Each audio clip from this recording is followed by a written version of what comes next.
boa noite a todos. Estamos aqui no 9º episódio do nosso Quartas Excepcionais. Boa noite, Dulce, tudo bom? Boa noite, Ive. Boa noite, pessoal. Uma satisfação enorme estar aqui. Obrigada a vocês todos. Obrigada, Ive, pela participação aqui maravilhosa. Vamos lá. Bem, o nosso tema da aula de hoje é um tema que eu e a Dulce a gente já queria falar há algum tempo. Acho que agora chegou a hora. Vamos falar sobre a súmula 126 do STJ. Como vocês sabem, essa súmula diz que é inadmissível o recurso especial quando o acórdão recorrido assenta em fundamentos constitucional e infraconstitucional, qualquer deles suficiente por si só para mantê-lo e a parte vencida não manifesta recurso extraordinário. Esse tema, enfim, falar sobre essa súmula implica em tratarmos de várias questões controvertidas, mas nessa aula a gente fez um corte temático e vai tratar de duas delas. A primeira questão é os artigos 1032 e 1033 do CPC de 2015 teriam esvaziado a súmula 126 do STJ? E a segunda questão é, no caso em que o STF já afastou a repercussão geral da questão constitucional, ainda assim seria necessária a interposição de dois recursos, do recurso especial e do recurso extraordinário, ou seja, mantém-se a exigência da súmula 126? Dulce, eu pensei em começar falando sobre a primeira questão, o que você acha? Ótimo, Ive, acho perfeito. Começa aí, então, vai ser bem legal. Vamos lá. Vamos lá.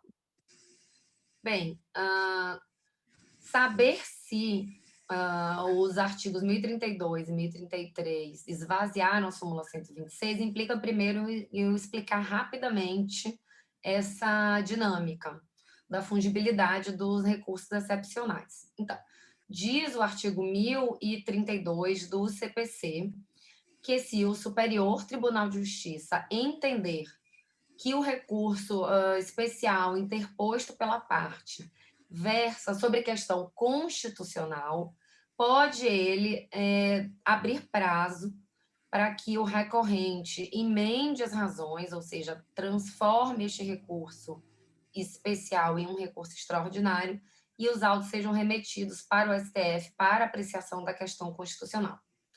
Essa norma diz ainda que se o STF, recebendo este recurso emendado, agora um recurso extraordinário, entender que a questão, na verdade, tem natureza infraconstitucional, ele pode devolver o processo para o STJ julgar a questão como infraconstitucional. O 1033, por sua vez, diz que, interposto o recurso extraordinário pela parte, o STF pode fazer o mesmo, ou seja, abrir prazo para que o recorrente emende as razões, transforme o seu recurso extraordinário em um recurso especial e remeta o processo ao STJ. O STJ, uma vez recebendo os autos, não pode devolver, logicamente, o processo para o STF. Então, o que resta saber é essa fungibilidade dos recursos excepcionais esvaziaria a necessidade de interposição de dois recursos quando o acórdão tem duplo fundamento? Nós entendemos que não, e dessa vez a gente concorda. Total. Nós entendemos que não, porque, veja bem, a súmula 126 e os artigos 1032 e 1033 tratam de hipóteses distintas. A súmula, na verdade, ela é uma exigência diretamente ligada ao requisito de admissibilidade dos recursos excepcionais e interesse recursal. Isso também tem muito a ver com o tema que a gente tratou na nossa terceira aula, atinente à impugnação específica do acórdão recorrido. Como já falamos na nossa aula 3, o acórdão, uma vez ele desafiado pelos recursos excepcionais, ele precisa impugnar, o recorrente precisa impugnar todos os fundamentos delineados naquele acórdão recorrido, porque, do contrário, o acórdão, enfim, o entendimento do tribunal ordinário, ele seria mantido pelo fundamento que não foi impugnado. Então, na nossa hipótese, se o acórdão recorrido tem um fundamento de natureza infraconstitucional e um fundamento de natureza constitucional, os dois fundamentos precisarão ser impugnados, porque, do contrário, o acórdão, o entendimento, será mantido por falta de impugnação do fundamento que não restou abordado. Como no nosso ordenamento existe a previsão dessa bifurcação de competência na instância extraordinária, em vez de um recurso que aborde todos os fundamentos, necessariamente terão que ser interpostos os dois recursos. O recurso que vai impugnar o fundamento constitucional para o STF e o recurso que vai impugnar o fundamento infraconstitucional para o STJ. E se isso não for cumprido, ficará muito clara a falta de interesse no recurso interposto, porque o acórdão vai ser mantido pelo fundamento que não foi impugnado. Então, a hipótese de aplicação da súmula 126 é quando existe duplo fundamento no acórdão recorrido, um de natureza infraconstitucional e outro de natureza constitucional. A hipótese prevista no artigo 1032, nos artigos 1032 e 1033 do CPC de 2015 é diversa. Na verdade, serão aplicáveis essas normas se o acórdão recorrido tiver apenas um fundamento e o recorrente tiver se equivocado quanto à natureza deste fundamento. Então, vejamos, se o recorrente entende que aquela questão, enfim, controvertida, ela foi decidida com base no fundamento de natureza infraconstitucional e interpõe um recurso especial, pode o STJ entender que, na verdade, aquele fundamento teria natureza constitucional. Então, ao invés de inadmitir o recurso, ele determinará a aplicação do 1032. No caso, enfim, e vice-versa, funcionando para quando a parte se equivoca e, uma vez interposto o recurso extraordinário, o STF pode determinar e aplicar a fungibilidade dos recursos excepcionais e determinar a emenda para que aquele recurso vire um recurso especial. Então, na verdade, a aplicação do 1032 e do 1033 demanda, na verdade, um acórdão com fundamento único, sobre o qual existe uma dúvida sobre a sua natureza.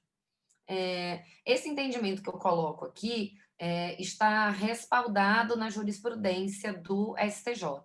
O STJ, em diversas oportunidades, enfim, inadmitiu recursos especiais nos casos nos quais o acórdão recorrido tinha duplo fundamento e afastou a possibilidade de aplicação do 1032, impondo o ônus previsto na súmula 126, justamente por reconhecer que estas normas só se aplicam quando o acórdão está fundado em um único fundamento.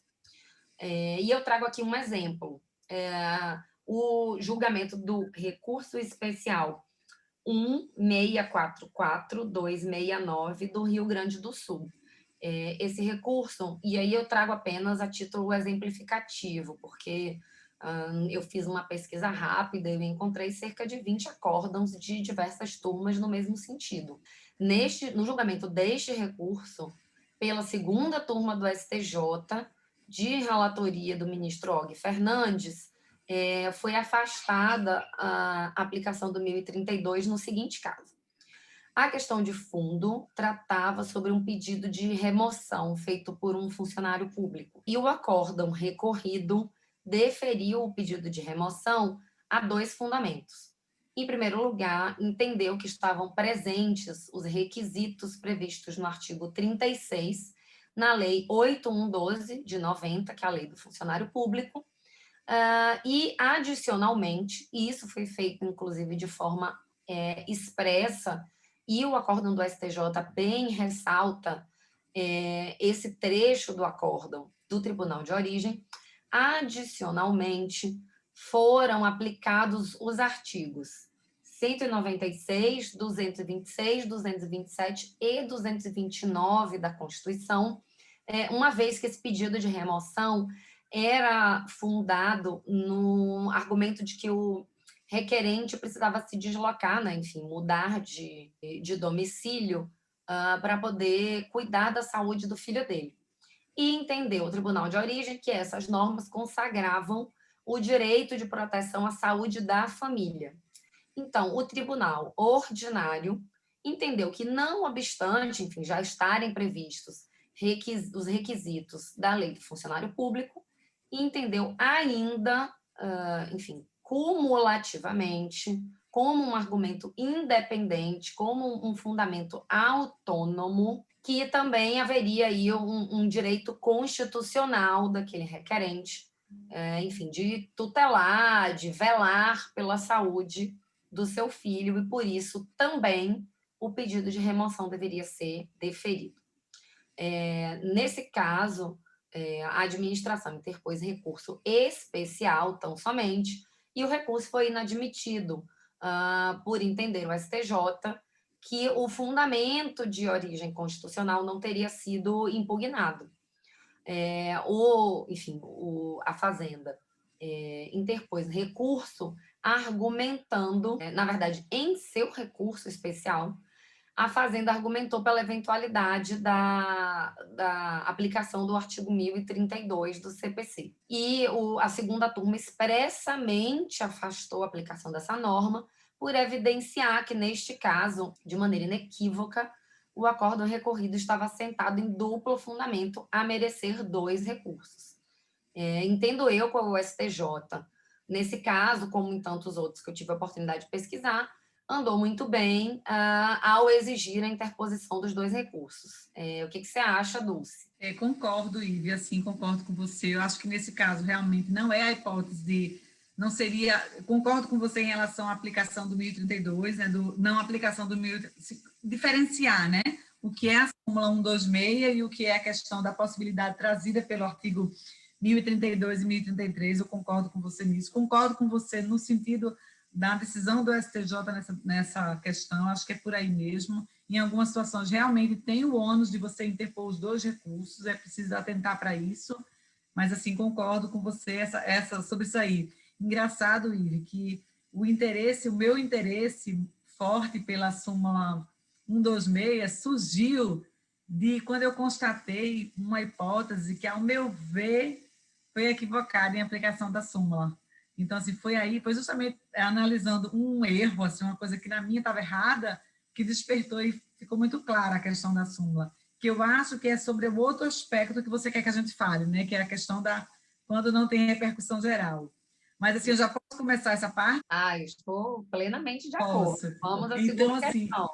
isso. Então, assim, de acordo com essa súmula, né, é inadmissível o recurso especial quando o acórdão recorrido se fundamenta tem um fundamento constitucional e infraconstitucional, qualquer deles suficientes para manter a decisão, e a parte não interpõe o recurso extraordinário, né? Então, nesse caso, justamente, por como a gente viu, tem a questão da impugnação específica, a importância da impugnação específica, e também pela questão do interesse recursal, porque de nada vai adiantar interpor um recurso que não será suficiente para combater a decisão. Então, não adianta você interpor apenas um recurso especial. Mas, nesse caso, Iri, que surgiu, me despertou para entender de uma vez por todas essa súmula, foi uma questão que nós temos na segunda vez, que nós temos muitos processos que versam sobre a possibilidade ou não de aplicação, de condenação em honorários, quando não há a triangularização da relação processual.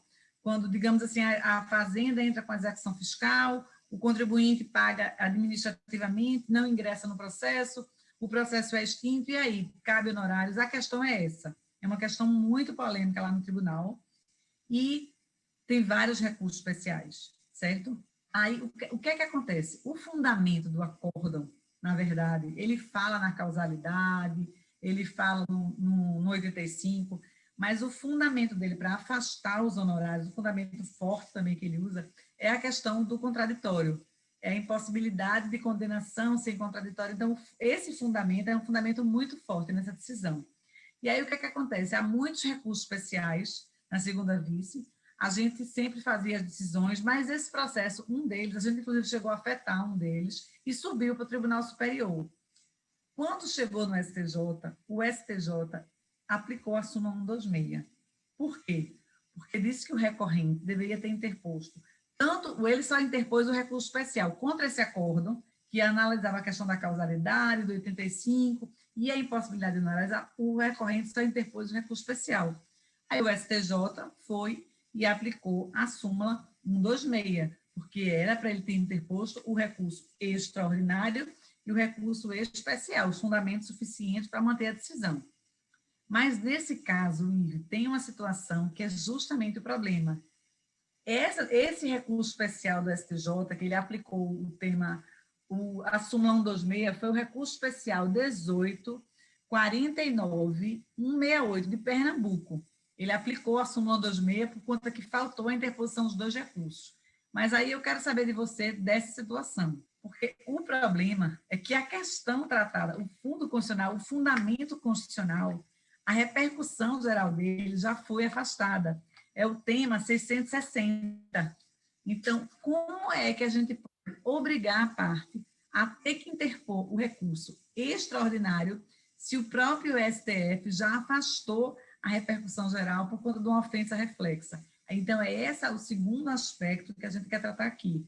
É se permanece a obrigatoriedade imposta pela súmula 126, quando o fundamento constitucional já teve a sua repercussão geral afastada por se tratar de uma ofensa reflexa. Não é isso, Ive? O que é que você acha disso? Como é que você acha, qual seria a saída para o recorrente nessa situação? Ele tem que entrar com os dois recursos, e aí você também pode explicar um pouco essa questão, o que é que você acha? Isso chamou muita atenção, porque eu disse, poxa, mas o STJ trouxe um ônus para a parte que não adiantaria ela interpor esse recurso extraordinário. Mas será que isso é seguro a parte? Será que essa questão, quando na repercussão geral a parte pode ficar tranquila e não interpor? O que é que você acha disso? Então, Dulce, a gente tem aí alguns dias, né, discutido esses casos.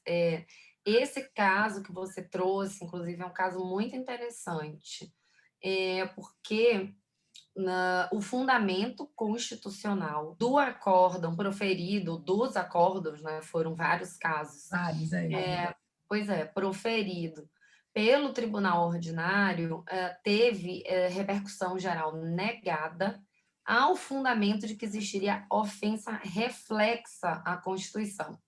Esse fundamento em particular, eu acho importante a gente destacar para fazer uma análise diferenciada.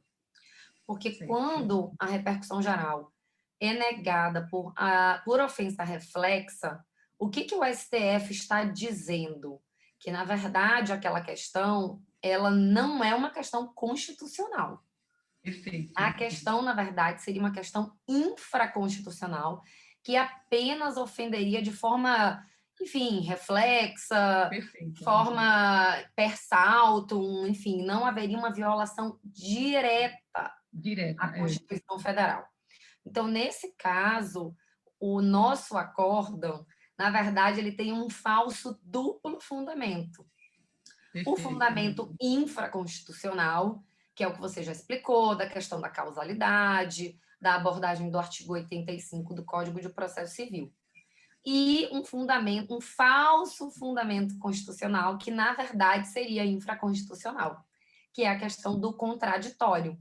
E na verdade, quem diz isso não somos nós, foi o STF. O STF, ao julgar a existência de repercussão geral com relação à violação, tema 660. 660, com relação à violação de diversas garantias individuais previstas no artigo 5º da Constituição Federal, decidiu por afastar a natureza constitucional das controvérsias. Então, nesse caso, Dulce, eu entendo que o STJ errou, porque esse caso é o caso de um falso duplo fundamento, porque o STF já disse que aquele fundamento constitucional não é constitucional. Existe apenas uma ofensa reflexa. Então, bastaria, na verdade, ao recorrente interpor o recurso especial e com relação ao falso argumento constitucional, enfim, aí ressalvada a questão de oposição de embargo de declaração para fazer o devido pré-questionamento, elencar aí dispositivos infraconstitucionais que estivessem ligados àquela falsa questão constitucional. Essa Você foi concorda também? e achei que realmente foi imposto à parte um ônus, porque ela ficou sem saída, porque não adiantaria interpor o recurso extraordinário, né? Na medida que aquela questão já não iria ser analisada pelo STF. E aí eu fiquei realmente querendo até estudar mais esse assunto para a gente justamente chegar nessa conclusão, né? E, nesse caso, Ive, essa falsa questão constitucional será analisada pelo STJ. Porque, na verdade, o que a parte deveria ter feito? Em seu recurso especial, além da violação ao artigo 85, deveria ter colocado a violação ao artigo 7º, que prevê o contraditório no CPC. Não Perfeito. adiantaria fazer um RE por violação ao artigo 5º, porque o STF já disse que essa violação é reflexa. Então, Perfeito. neste caso, é descabido o recurso extraordinário, porque o afastamento da repercussão geral por ofensa reflexa, a mensagem que é passada para o STF esta questão não é constitucional. Coisa muito diversa, Dulce, e aí se você já me permite, eu já vou avançar um pouco mais nesse assunto, acontece na hipótese de quando a repercussão geral ela é negada por fundamento diverso. Por exemplo, ausência de repercussão política, jurídica, social daquele tema constitucional. Então, nessa hipótese, não temos, na verdade, um afastamento da natureza constitucional do tema.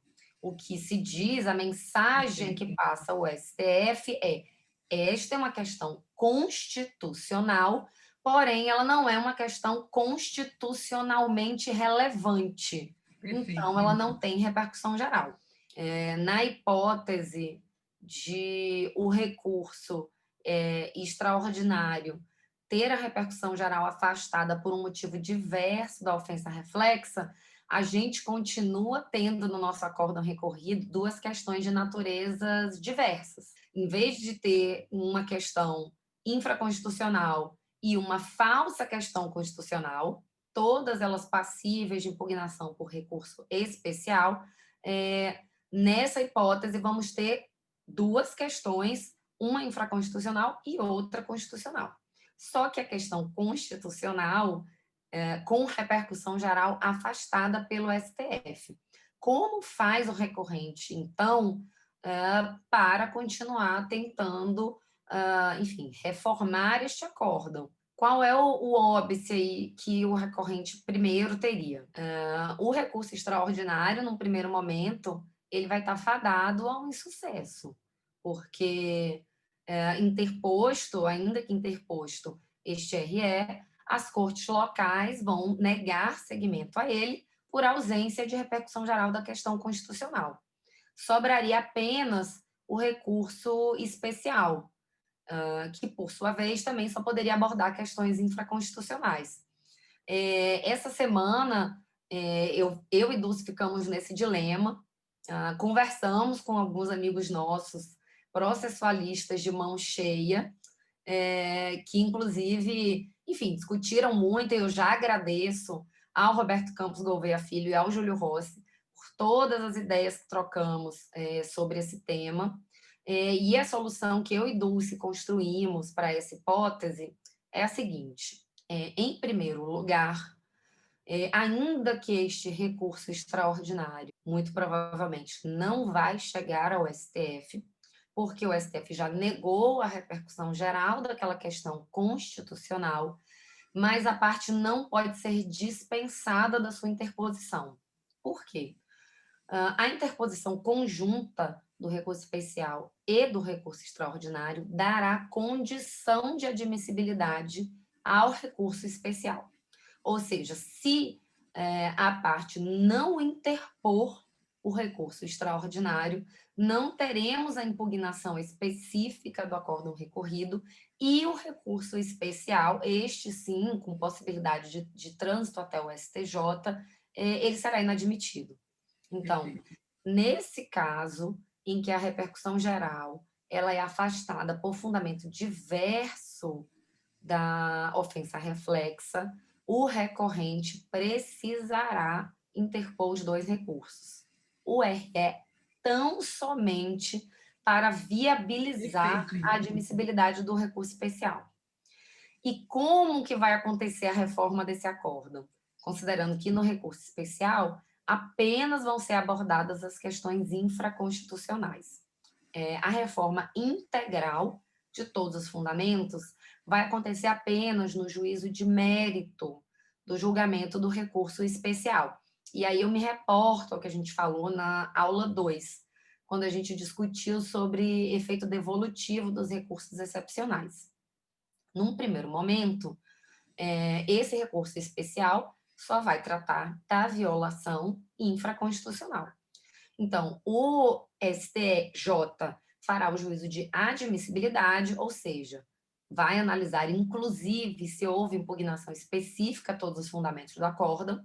Então, recurso extraordinário interposto, check, ou seja, recurso admissível. Imaginemos aí que os demais requisitos também atendidos. Então, vai existir aquele primeiro juízo de mérito, onde o STJ vai verificar apenas e tão somente se houve a violação à norma federal, provido o recurso especial para afastar, enfim, reconhecer a violação à norma, né, infraconstitucional, ou seja, afastar a conclusão do acórdão recorrido, abre-se uma cognição ampla quanto às outras matérias debatidas pelas partes. Então, nessa oportunidade, no juízo de rejulgamento do recurso especial, sim, o STJ poderia ver, inclusive, a questão constitucional debatida pelas partes.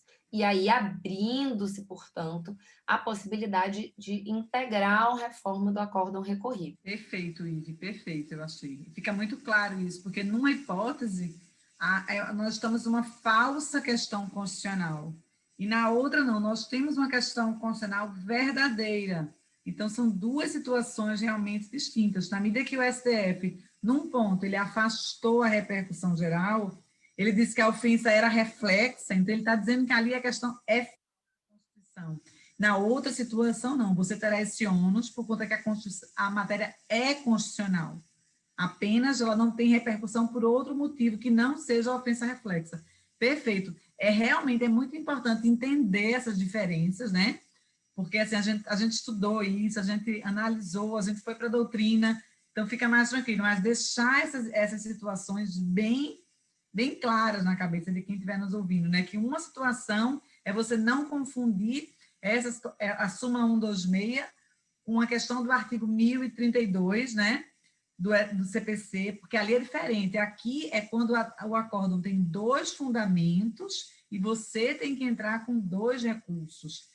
Lá não, é a questão quando o acórdão tem um fundamento, aí você possibilita trocar um recurso pelo outro. São coisas distintas, né? E aí, superado isso, ainda tem a questão da repercussão geral, quando foi afastada, que é no meu caso, que isso despertou por conta de um caso, né? Que no meu caso, ele entendeu que a ofensa era reflexa, então, na nossa ótica, não poderia impor a parte essa obrigação de ter que entrar com recurso, porque aquela questão ali é uma falsa questão constitucional, né? A ofensa era reflexa.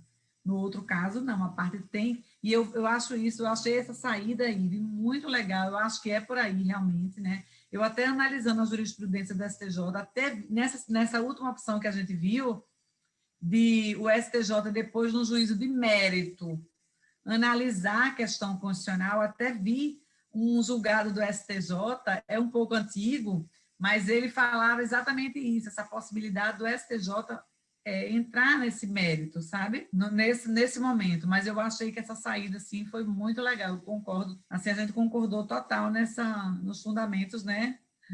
Hoje não teve briga, né, Dulce? Hoje a gente Não teve, concordou com Ive. tudo. Só destacando, Dulce, a importância, esses casos em que existe um duplo fundamento no acórdão recorrido, e tem havido pronunciamento do STF afastando a repercussão geral, é muito importante, assim, é um ônus do qual o recorrente não vai poder se esquivar, analisar a natureza, os fundamentos da decisão do STF que teriam afastado a repercussão geral daquela questão controvertida. Porque, a depender do fundamento, como a gente viu, vai fazer diferença com relação à forma de impugnar o acórdão recorrido. Ou seja, mais uma vez repetindo, para ficar gravado na cabeça de todo mundo, se a repercussão geral tiver sido afastada por ofensa reflexa, Perfeito. não é necessário o cumprimento do ônus da súmula 126, porque não Mas é temos... necessário impugnar a questão.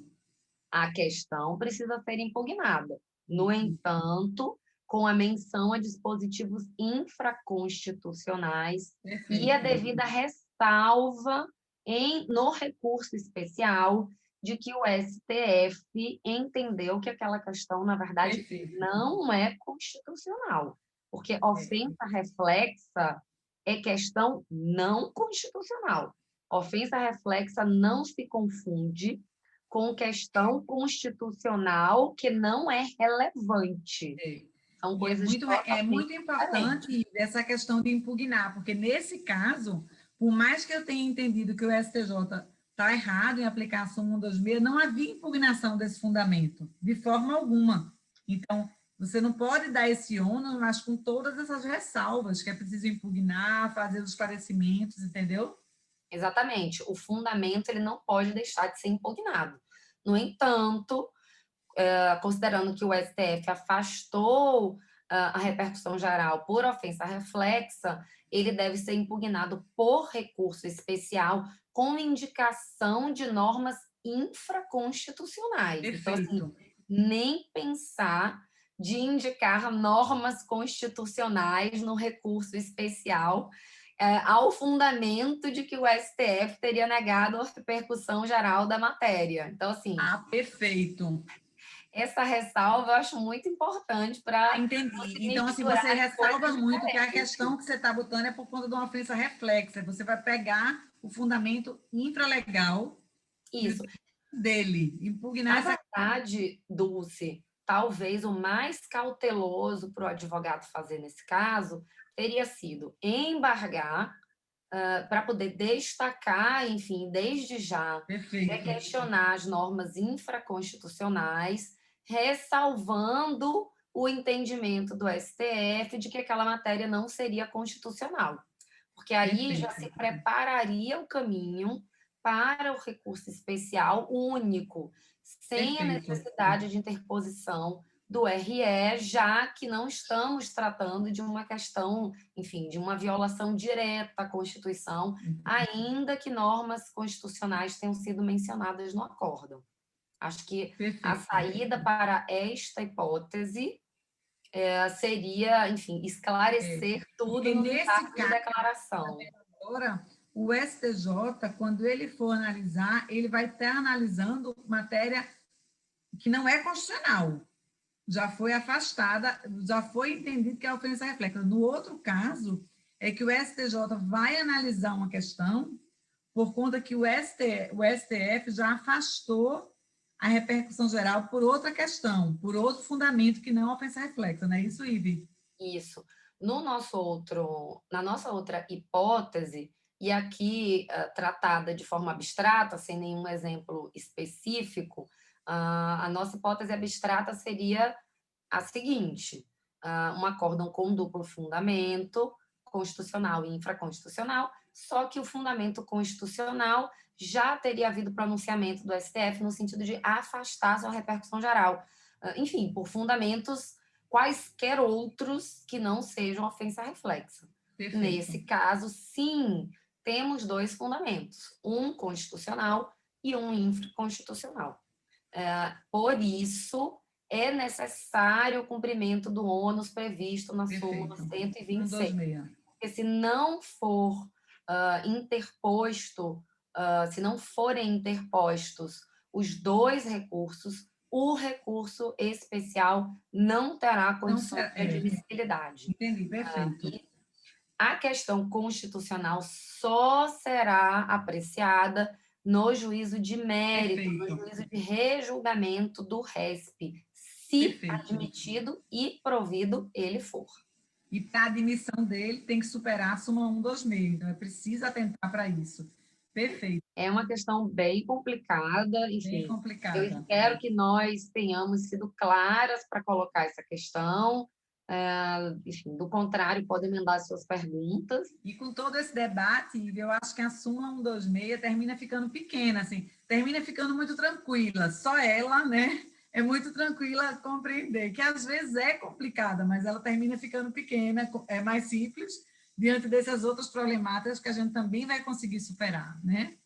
Mas é isso, pessoal. Espero que vocês estejam gostando. Mandem sugestões, observações, né? Ou sugestões de temas também, né, Ive? A gente agradece muito, será muito bom. E, assim, a gente adora o tema, eu e Ive. Então, assim, a gente está sempre estudando o que for de acesso às cortes superiores, né, Ive? A gente está estudando. E também importante uma questão que você botou aqui, que eu gosto muito de pontuar, Ive, é como é importante trabalhar o processo na corte local. Porque você veja que você falou que ele deveria ter oposto embargo declaração para poder garantir já o acesso dele à Corte Superior. Ele teria que preparar o recurso especial dele, demonstrando que ali a questão é toda, já a ofensa reflexa já foi reconhecida que é ofensa reflexa, então é uma forma dele preparar o recurso especial. Então, trabalhar os processos na corte local para deixar todo pronto para o seu recurso especial é fundamental, né, Ive? Exatamente. Eu sei que a Dulce já é fã de embargo de declaração, já fã. gravou vídeos sobre o tema, então vocês que acompanham a Dulce já sabem perfeitamente. Mas, Ive, é realmente porque eu vejo, você veja como um embargo aí teria sido fundamental, né? Então, muitas vezes é muito importante fazer isso para já deixar o acórdão pronto para você entrar com seu recurso especial. É fundamental. Eu sou fã de embargo de declaração. É uma pena que não seja tão valorizado quanto deveria, né? Mas assim, vai melhorar. Mas é isso, pessoal. Obrigada, Ive. Foi maravilhoso. Até o nosso próximo episódio, né? Estaremos aqui juntas novamente. E obrigada. Obrigada, Dulce. Obrigada a todos. Enfim, se tiverem qualquer dúvida sobre esse tema que é espinhoso, estamos à disposição. Mandem as suas perguntas, seus questionamentos, que trataremos de, enfim, explicar da melhor forma possível para vocês, em continuação aí a esse vídeo que estamos gravando hoje. Boa noite.